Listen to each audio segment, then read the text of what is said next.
Hi friends, welcome to Global Tech Code channel. இன்னைக்கு நம்ம என்ன டாபிக் பார்க்க போறோம் அப்படின்னா Bitbucket. How to use Bitbucket. நம்ம சேனல்ல தொடர்ச்சியா ஜிட் பத்தின டிஃப்ரெண்ட் டாபிக்ஸ் வந்து பார்த்துட்டு வரோம். அதே மாதிரி தான் Bitbucket-ஐ எப்படி யூஸ் பண்ணலாம் அப்படின்னு சொல்லிட்டு நம்ம பார்க்க போறோம். இதுல என்னென்ன டாபிக் கவர் பண்ண போறோம் அப்படின்னா Bitbucket-னா என்ன, அதுல ரெபாசிட்டரி எப்படி கிரியேட் பண்ணலாம், அந்த ரெபாசிட்டரி எப்படி லோக்கல்ல க்ளோன் பண்ணி நம்ம ஒர்க் பண்ணலாம், அந்த கோடை எப்படி வந்து Bitbucket-க்கு மூவ் பண்ணலாம் அப்படிங்கறத நம்ம பார்க்க போறோம். நம்மளோட சப்ஸ்கிரைபர்ல ஒருத்தர் வந்து எப்படி ஜிட் க்ளோன் யூஸ் பண்றது அப்படின்னு கேட்டிருந்தாங்க. அவங்களுக்காகவும் இந்த வீடியோ வந்து நான் ப்ரிப்பேர் பண்ணியிருக்கேன். இந்த வீடியோ ஸ்டார்ட் பண்றதுக்கு முன்னாடி இந்த சேனலை ஃபர்ஸ்ட் டைம் வரீங்க அப்படின்னா மறக்காம சப்ஸ்கிரைப் பண்ணிக்கோங்க, பெல் ஐக்கானையும் கிளிக் பண்ணிக்கோங்க. ஃபர்ஸ்ட் Bitbucket-னா என்ன அப்படின்னு சொல்லிட்டு பார்க்கலாம். Bitbucket தெரிஞ்சுக்கணும்னா ஜிட்டை பத்தி நமக்கு தெரிஞ்சுக்கணும். ஜிட்டுங்கிறது என்ன அப்படின்னா வெர்ஷன் கண்ட்ரோல் சிஸ்டம், ஒரு டூல் தான். இது பேஸ் பண்ணி இருக்கக்கூடிய டூல் தான் வந்து Bitbucket. வெர்ஷன் கண்ட்ரோல் சிஸ்டம்னா என்ன? ஒரு ப்ராஜெக்ட் பண்றோம் அப்படின்னா அதுக்கான சோர்ஸ் கோட ஒரு இடத்துல வச்சிருப்பாங்க. அந்த இடத்துல வச்சிருக்காங்க அப்படின்னா ஒரு ப்ராப்பர் மெயின்டெனன்ஸ் இருக்கணும். யார் யார் அந்த ப்ராஜெக்ட்ல ஒர்க் பண்றாங்க, எப்போ கோட் சேஞ்ச் பண்ணிருக்காங்க, என்ன சேஞ்ச் பண்ணிருக்காங்க, என்ன இஷ்யூஸ் வந்திருக்கு, இது எல்லாத்தையுமே ட்ராக் பண்ணக்கூடிய ஒரு டூல் தான் ஜிட். அதுக்கு அந்த அந்த பேஸ் பண்ணி இருக்கக்கூடியது தான் வந்து Bitbucket, GitHub இந்த மாதிரி டூல்ஸ் எல்லாம். GitHub பத்தி நான் ஆல்ரெடி வீடியோ போட்டிருக்கேன். உங்களுக்கு தேவை அப்படின்னா டிஸ்கிரிப்ஷன்ல லிங்க் கொடுத்துருக்கேன், அதை யூஸ் பண்ணிக்கோங்க. இந்த மெயின் டிஃபரன்ஸ் என்ன அப்படின்னு கேட்டீங்க அப்படின்னா எந்த இடத்துல யூஸ் பண்ண போறோம் அப்படிங்கறதா, எந்த ப்ராஜெக்ட்டுக்கு யூஸ் பண்ண போறோம் அப்படிங்கறது தான் GitHubக்கும் Bitbucket-க்கும் உள்ள டிஃபரன்ஸ். அது எப்படி? இப்போ நீங்க வந்து குளோபலா ஒரு ப்ராஜெக்ட் பண்றீங்க, அந்த சோர்ஸ் கூட யாரு வேணாலும் சேஞ்ச் பண்ணலாம் அப்படின்னா அந்த இடத்துல நீங்க GitHub யூஸ் பண்ணிக்கலாம். Bitbucket-ங்கிறது வந்து பிரைவேட் ரெபாசிட்டரிக்குனே வந்து உருவாக்கப்பட்டது. அதாவது ஒரு என்டர்பிரைஸ் பிசினஸ் ப்ராஜெக்ட்ஸா இருந்தது அப்படின்னா அவங்க வந்து அவங்க கோட் ரொம்ப செக்யூரா வச்சிருப்பாங்க சோர்ஸ் கோட. ஸோ அந்த மாதிரி இடத்துல வந்து நம்ம Bitbucket யூஸ் பண்ணிக்கலாம். ஸோ இந்த Bitbucket வந்து டெவாப்ஸ் டூல் தான். அட்லாசியன் கம்பெனி தான் வந்து இதை ஆஃபர் பண்ணியிருக்காங்க. சரியா? Bitbucket பத்தி பார்த்துட்டோம். இதை வந்து எப்படி வந்து இதுல ரெபாசிட்டரி கிரியேட் பண்றது அப்படின்னு சொல்லிட்டு நம்ம இப்ப பார்க்கலாம். இப்போ உங்களுக்கு Bitbucket-ல வந்து ஆல்ரெடி அக்கௌண்ட் இருந்தது அப்படின்னா அதை ஓபன் பண்ணிக்கோங்க. இல்ல அப்படின்னா ஒன்றும் பிரச்சனை இல்லை. நம்ம வந்து மெயில் எப்படி அக்கௌண்ட் சைன் அப் பண்றோமோ அதே மாதிரி வந்து சைன் அப் பண்ணி கிரியேட் பண்ணிக்கோங்க. இப்போ நான் ஆல்ரெடி வந்து ஒரு அக்கௌண்ட் கிரியேட் பண்ணிட்டேன். இதுல வந்து ஃபர்ஸ்ட் வந்து ப்ராஜெக்ட் வந்து கிரியேட் பண்ணுவோம். இந்த ப்ராஜெக்ட் ஆப்ஷன்ல ரைட் சைட்ல கிரியேட் ப்ராஜெக்ட் அப்படின்ற ஒரு பட்டன் இருக்கு. அதை கிளிக் பண்ணீங்க அப்படின்னா உங்களுக்கு அதோட டீடைல்ஸ் எல்லாம் கேட்கும். என்னோட நேம் வந்து நான் கொடுக்க போறேன், டெக் கோட் ப்ராஜெக்ட்.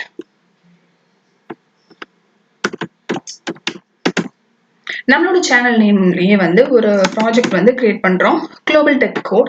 அதுக்கான கீ வந்து நீங்க வந்து என்ன வேணாலும் வந்து நீங்க மென்ஷன் பண்ணிக்கலாம். டெஸ்கிரிப்ஷன்ஸ் ஆப்ஷனல் தான், உங்களுக்கு தேவைன்னா நீங்க கொடுத்துக்கலாம். நம்மளோட ப்ராஜெக்ட் பிரைவேட் ப்ராஜெக்ட், ஸோ நான் அந்த பாக்ஸ் செக் பண்ணியிருக்கேன். அதோட ஐகான் அவதார் வந்து நீங்க செட் பண்ணணும் அப்படின்னா ஏதாவது ஒரு இமேஜ் வந்து நீங்க வந்து அப்லோட் பண்ணிக்கலாம். இப்போதைக்கு நான் கொடுக்கல. ப்ராஜெக்ட் வந்து இப்போ கிரியேட் பண்ணிட்டேன். கிரியேட் ப்ராஜெக்ட் பட்டனை கிளிக் பண்ணிட்டேன். என்னோட ப்ராஜெக்ட் வந்து கிரியேட் ஆயிடுச்சு. இந்த ப்ராஜெக்ட் கீழே ஒரு ரெபாசிட்டரி வந்து நான் இப்போ கிரியேட் பண்ண போறேன். ஸோ ரெபாசிட்டரி வந்து எது கீழே வரணும்னா குளோபல் டெக் கோட் அப்படின்ற ப்ராஜெக்ட் கீழே தான் வருது. டெக் கோட் ரெப்போ அப்படின்னு சொல்லிட்டு நேம் கொடுத்துருக்கேன். இதுல வந்து ரீட்மி ஃபைல் தேவையா அப்படின்னு கேட்டிருக்காங்க. நீங்க வந்து உங்களுக்கு வேணும்னா எஸ் கொடுத்துக்கலாம், இல்லைன்னா நோ கொடுத்துக்கலாம். Branch name, default branch name வந்து நீங்க என்ன வேணாலும் நீங்க என்ன நேம் கொடுக்குறீங்களோ அந்த நேம்ல வந்து ஒரு பிரான்ச் வந்து கிரியேட் ஆயிடும். சரி, அதுக்கப்புறம் வந்து ஜிட்டிக்னோ ஃபைல் தேவையா அப்படின்னு கேட்டிருக்காங்க. அதுவும் ஆப்ஷனல் தான், உங்களோட விருப்பம். தேவைன்னா எஸ் கொடுத்துக்கோங்க, இல்லைன்னா நோ கொடுத்துக்கோங்க. டிஸ்கிரிப்ஷன், அதுக்கப்புறம் ஒரு ஆப்ஷன் இருக்கு ஃபோர்க்கிங் அப்படின்னு. அப்படின்னா என்ன? ஒன்றும் இல்லை, இது வந்து என்னன்னா இந்த ரெபாசிட்டரியை வந்து க்ளோன் பண்ண நீங்க அலோவ் பண்ணுவீங்களா, இந்த ரெபாசிட்டரிக்கு வந்து ஒரு பிரைவேட் ஒரு ரெபாசிட்டரி வந்து நீங்க கிரியேட் பண்ணிக்கலாமா, இதையே வச்சு பண்ணிக்கலாமா அப்படின்ற ஆப்ஷன்ஸ் தான் வந்து ஃபோர்க். ஓகேவா? க்ளோன் பண்ண அலோவ் பண்ணுவீங்களா, இல்லை ப்ரைவேட் மட்டும் அலோவ் பண்ணுவீங்களா, இல்லை க்ளோன் பண்ணவே அலோவ் பண்ண மாட்டீங்களா அப்படின்னு ஆப்ஷன் இருக்கு. நான் வந்து ப்ரைவேட்டாக மட்டும் அலோவ் பண்ணுவேன்ற ஆப்ஷனுக்கு கொடுத்துருக்கேன். லாங்குவேஜ் வந்து கோடிங் லாங்குவேஜ் என்ன வேணாலும் கொடுத்துக்கலாம். இப்போ நான் வந்து எக்ஸாம்பிளுக்கு HTML CSS கொடுத்துருக்கேன். கிரியேட் ரெபாசிட்டரி கொடுத்துடலாம். என்னோட ரெபாசிட்டரி வந்து கிரியேட் ஆயிடுச்சு. டெக் கோட் ரெப்போ அப்படின்ற ரெபாசிட்டரி கிரியேட் ஆயிடுச்சு மாஸ்டர் பிரான்ச்சோட. இப்போ வந்து ஒரு ப்ராஜெக்ட்ல ஒர்க் பண்றோம்னாலே எல்லாருக்கும் எல்லா அக்சஸும் இருக்காது, சரியா? இப்போ வந்து மெயின் பிரான்ச், இதான் மெயின் பிரான்ச்னு நினைச்சுக்கோங்க. இதுல வந்து எல்லாருக்குமே அக்சஸ் கொடுக்க மாட்டாங்க. ஸோ எல்லாரும் இப்போ டீம்ல உள்ளவங்க ஒர்க் பண்றவங்க இதுக்கு கீழே சப் பிரான்ச் கிரியேட் பண்ணி அவங்க ஒர்க் பண்ணுவாங்க. ஸோ அதனால நான் இன்னொரு பிரான்ச் வந்து கிரியேட் பண்ண போறேன். இங்க லெஃப்ட் சைட்ல பிரான்ச் அப்படின்ற ஒரு ஆப்ஷன் இருக்கு. அதை கிளிக் பண்ணீங்க அப்படின்னா இந்த பேஜ் ஓப்பன் ஆகும். அதுல ரைட் சைட்ல கிரியேட் பிரான்ச் அப்படின்ற பட்டன் இருக்கு. எந்த பிரான்ச், மாஸ்டர் பிரான்ச்ல இருந்து நான் வந்து சப் பிரான்ச் கிரியேட் பண்ண போறேன். அதோட நேம் வந்து சப் பிரான்ச்னே இப்போதைக்கு வச்சுக்குவோம். சப் பிரான்ச் 1 அப்படின்னு கொடுத்துட்டேன், கிரியேட் பண்ணிட்டேன். இப்போ எனக்கு வந்து மாஸ்டர் பிரான்ச்ல இருந்து கிரியேட் பண்ணதுனால அதுல என்ன கோட் இருக்கோ அது அப்படியே சப் பிரான்ச்லயும் இருக்கும். அது செக் பண்ணிடலாமா? இப்போ பாத்தீங்கன்னா மாஸ்டர்ல 2 ஃபைல் இருக்கு, ஜிட்டிக்னோர் ரீட்மி ஃபைல்.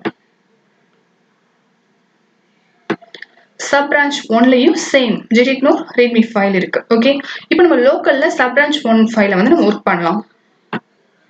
அதுக்கு நீங்க வந்து ஃபர்ஸ்ட் URL காப்பி பண்ணணும். இங்க ரைட் சைட்ல க்ளோன் அப்படின்ற ஆப்ஷன் இருக்கும். அதுக்குள்ள போயிட்டு இந்த ஜிட் க்ளோன் இந்த URL காப்பி பண்ணிக்கோங்க. எல்லா பிரான்ச்சுக்கும் ஒரே URL தான். இதை காப்பி பண்ணிட்டு உங்களோட கமெண்ட் ப்ராம்ப்ட் ஓபன் பண்ணி அதை வந்து பேஸ்ட் பண்ணிடுங்க. அதான் comment, GID clone comment. GID clone கொடுத்துட்டு அதோட URL கொடுத்துருங்க. கொடுத்துட்டீங்க அப்படின்னா இது வந்து க்ளோன் ஆயிட்டு இருக்கும். க்ளோனிங் கொஞ்சம் டைம் எடுக்கும், கொஞ்சம் வெயிட் பண்ணுங்க. பேரலா வந்து இது வந்து பிட்பக்கெட்ல இந்த ஜிட் க்ளோன்ல URL நீங்க எங்க போய் எடுத்தீங்க, இதே இது ஜிட் ஹப்ல எங்க போய் எடுக்கணும் அப்படின்னு சொல்லிட்டு பார்த்துலாமா? ஜிட் ஹப்ல லாகின் பண்ணிக்கோங்க. லாகின் பண்ணிட்டு அதுக்கான ப்ராஜெக்ட், அதுக்கான ரெபாசிட்டரிக்குள்ள போய்க்கோங்க. போயிட்டீங்க அப்படின்னா இந்த சைட்ல கோட் அப்படின்ற கிரீன் கலர் பட்டன் இருக்கும். அதை கிளிக் பண்ணீங்க அப்படின்னா HTTP URL உங்களுக்கு கிடைக்கும்.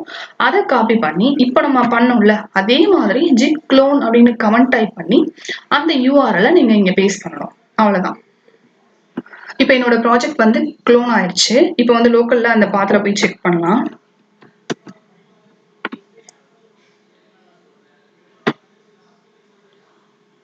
டெக் கோட் ரெப்போ அப்படின்றதுதான் நம்ம கிரியேட் பண்ண ரெபாசிட்டரி. ஸோ ஓப்பன் ஆயிடுச்சு. அதுக்குள்ள ஜிட்டிக்னோர் ரீட்மி ஃபைல் இருக்கு. இப்போ நம்ம என்ன பண்ணலாம்னா இதுக்குள்ள வந்து ஒரு புதுசா வந்து ஒரு ஃபைல் ஆட் பண்ணலாம். இந்த சாம்பிள் அப்படின்ற ஃபைல் நான் ஆல்ரெடி வந்து ப்ரிப்பேர் பண்ணி வச்சிருக்கேன், ஒரு HTML ஃபைல். அதை வந்து இப்போ என்னோட ரெபாசிட்டரியில நான் வந்து ஆட் பண்ண போறேன். அந்த ஃபைல்ல நான் என்னென்ன வச்சிருக்கேன் அப்படின்னா சும்மா just H1 Bitbucket Global Tech Code Project Tech Repository வச்சிருக்கேன்.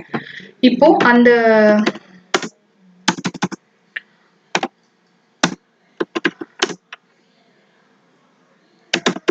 டெக் கோட் ரெப்போக்கு மூவ் பண்ணுவோம். என்ன பிரான்ச்ல இருக்குன்னா மாஸ்டர் பிரான்ச்ல இருக்கு. நான் இப்போ என்ன சொன்னா சப் பிரான்ச்ல ஒர்க் பண்ண போறேன்னு தானே சொன்னேன். ஸோ அதனால வந்து சப் பிரான்ச்சுக்கு மாத்திக்கலாம்.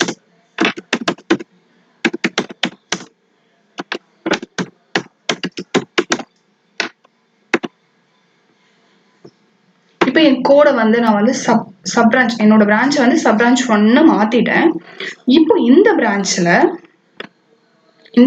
தான் இப்போ நான் என்ன பண்ணிருக்கேன்னா சாம்பிள் அப்படின்ற HTML ஃபைல் ஆட் பண்ணிருக்கேன். இந்த பிரான்ச்ல தான் இப்போ கமிட் பண்ண போறேன். கமிட் பண்றதுக்கு என்ன கமெண்ட்னா ஃபர்ஸ்ட் வந்து என்னென்ன சேஞ்சஸ் பண்ணிருக்கோம் அப்படிங்கறத பாக்குறதுக்கு ஜிட் ஸ்டேட்டஸ் அப்படின்ற கமெண்ட் இருக்கு. ஓகேவா? இந்த ஜிட் ஸ்டேட்டஸ் கொடுத்தோனையும் நான் இப்போ ஆட் பண்ணது sample.html ஃபைல். ஸோ அது எனக்கு டிஸ்பிளே ஆகுது.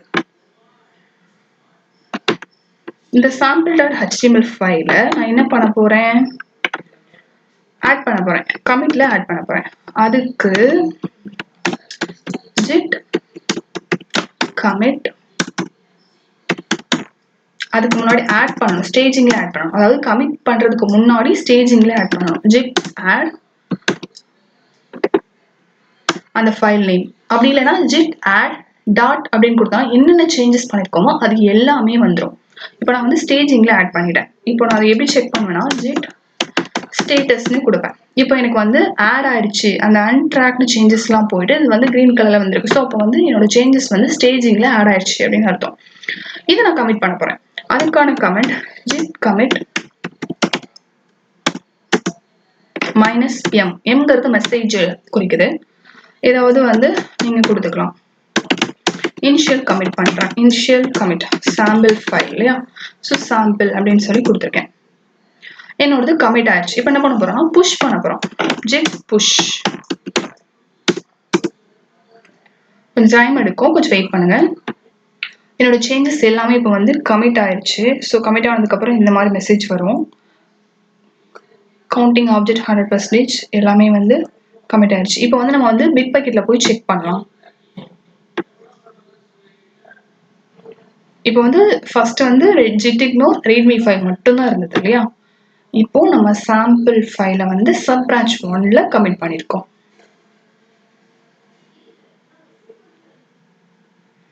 ஸோ நான் கமிட் பண்ணது வந்துருச்சு. ஆனால் மாஸ்டர் பிரான்ச்ல இருக்காது. ஏன்னா நான் subbranch 1ல தானே கமிட் பண்ணியிருக்கேன்.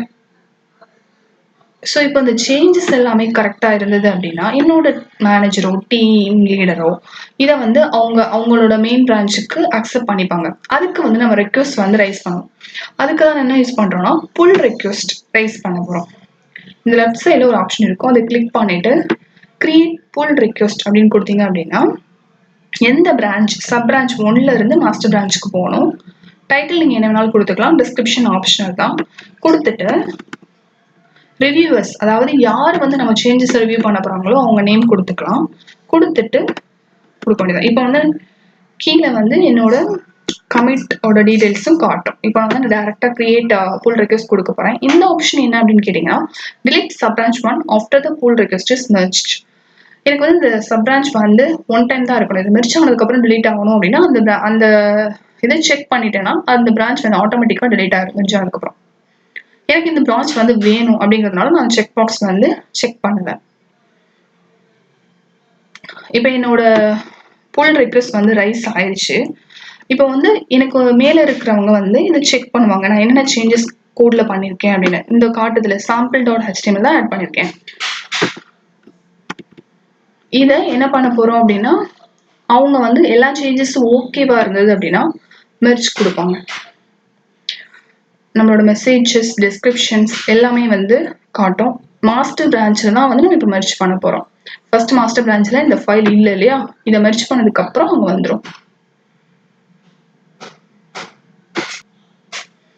இப்போ மெர்ஜ் ஆயிடுச்சு. போய் செக் பண்ணி பார்ப்போம். மாஸ்டர் பிரான்ச்சில் sample1.html ஃபைல் வந்துருச்சு. அவ்வளோதான். இப்படி தான் வந்து இந்த சிம்பிள் ப்ராசஸ் தான் வந்து நம்ம வந்து ஓவரால் டெவலப்மெண்ட்டில் வந்து நம்ம சாஃப்ட்வேர் டெவலப்மெண்ட்லாம் நம்ம வந்து ஃபாலோ பண்ணுறதுங்க. ஓகேவா? இதில் வந்து ஒரு அடிஷ்னலாக ஒரு விஷயம் சொல்லலாம் அப்படின்ட்டா இந்த ரெப்போ வந்து நம்மளால் வந்து டெலிட் பண்ண முடியும். அதுக்கான ஆப்ஷன் வந்து இதில் வந்து ரெபாசிட்டரி செட்டிங்ஸில் போயிட்டு ரைட் சைடில் மேனேஜ் ரெபாசிட்டரி இருக்குல்ல, அது delete ரெபாசிட்டரி அப்படின்னு கொடுத்தீங்க அப்படின்னா இந்த ரெபாசிட்டரி டெலிட் பண்ணிடலாம். இந்த ப்ராஜெக்டையுமே வந்து நீங்கள் டெலிட் பண்ண முடியும். அந்த ப்ராஜெக்ட் போயிட்டு லெஃப்ட் சைடில் வந்து ப்ராஜெக்ட் செட்டிங்னு இருக்கும். அதை கிளிக் பண்ணீங்க அப்படின்னா இந்த சைடு delete ப்ராஜெக்ட்னு இருக்கும். இதை நீங்கள் டெலிட் பண்ணிக்கலாம். அவ்வளோதான் ஃப்ரெண்ட்ஸ். பிட்பக்கெட்டில் வந்து எப்படியெல்லாம் வந்து நம்ம ஃபைல்ஸை க்ளோன் பண்ணி கமிட் அண்ட் புஷ் பண்ணலாம் அப்படிங்கிறத நான் சொல்லிட்டேன். இந்த வீடியோ உங்களுக்கு யூஸ்ஃபுல்லாக இருக்கும் அப்படின்னு சொல்லிட்டு நம்புகிறேன். தேங்க்ஸ் ஃபார் வாட்சிங். மறக்காமல் சப்ஸ்கிரைப் அண்ட் பெல் ஐக்கானை கிளிக் பண்ணிடுங்க. இந்த வீடியோ வந்து இங்கிலீஷ் லாங்குவேஜ்லேயே அவைலபிளாக இருக்குது. அதோட லிங்க் வந்து டிஸ்கிரிப்ஷனில் கொடுக்குறேன். உங்களுக்கு தேவை அப்படின்னா நீங்கள் யூஸ் பண்ணிக்கோங்க. தேங்க்யூ.